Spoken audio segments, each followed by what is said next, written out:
Hi, I'm Michael Benoit, and I'm here to talk about the glorification of wipeouts and injury within the world of extreme sports.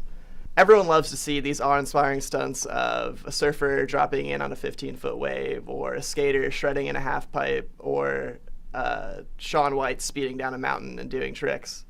But what a lot of people don't realize is the preparation and skill that goes into these stunts before they're actually performed in front of you or in front of a camera. Especially amongst the youth culture and this generation, they see that and they think it's amazing and they get intoxicated by it and they want to be them. They want to do that. They want to be able to do what Shaun White can do, what Kelly Slater can do.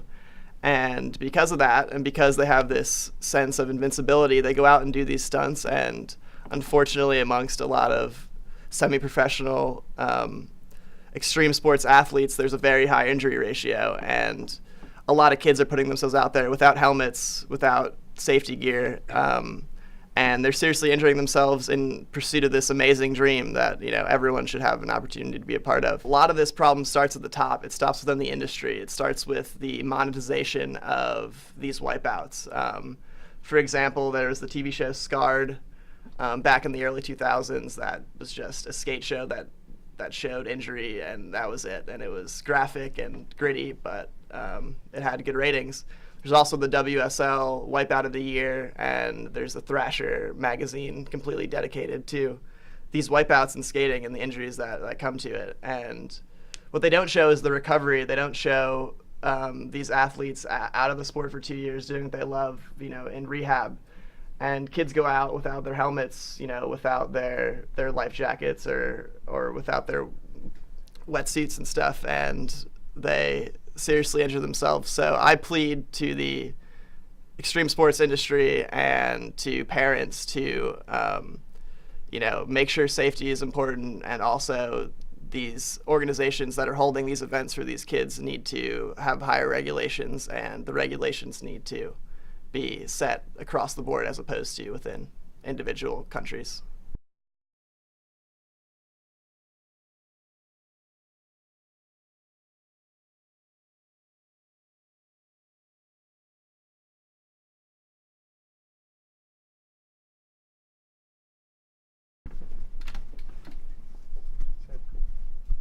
And action.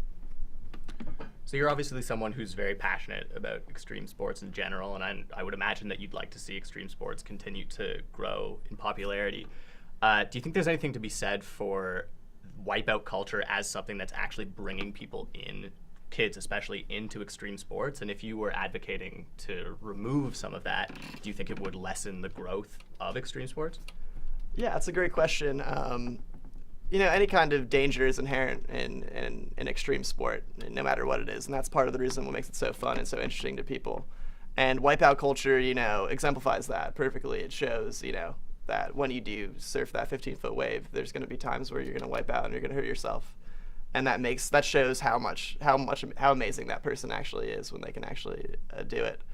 And I think, it could negatively affect the industry and maybe bring less people in, but the whole point of wipeout culture in the first place was to bring monetization to this idea of injury. It was to bring money into WSL and Thrasher magazines and stuff so that they could get more issues sold so that they could make more money and then invest that back into surfing, which is great. But when you're putting kids' lives on the lines and adults' lives on the lines, it's not necessarily worth it for that, increase in growth in the industry.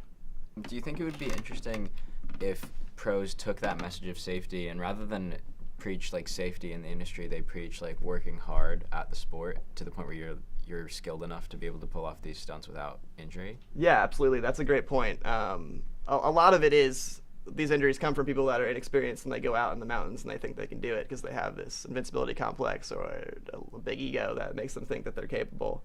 So I think people need to humble themselves a little bit in regard to the sport, and I think because of this wipeout culture, we don't realize how serious these injuries are. So I think we need to really advertise these injuries and show what could happen to you if you really do push it over the edge, because it happens to pros and it'll happen to you more likely as well.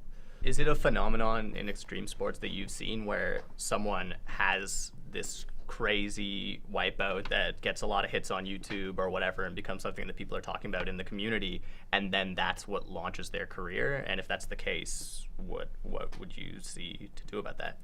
Yeah, so this is a problem that's been occurring more recently because in the past, how a skater or surfer got famous is they would go on tour and they would do really successfully on a tournament and they'd be number one, and then number one would get the magazine spots and they would get all the press coverage. Whereas now we have social media and things like Instagram and Snapchat where you can post whatever you do at a moment's notice. So there's skaters and surfers that aren't even professional that are as famous as like Kelly Slater or Chloe Andino just because of the ridiculous things they do on camera. And yeah, that brings back into the problem of people thinking that they're capable of doing things that they're not, and people feeling forced to do things that could potentially injure themselves in return for some money or fame, which is just sad to begin with at all. When we really should bring the focus back on the talented people in the sport and what amazing things they can do, and not necessarily the wipeouts that happen in the meantime.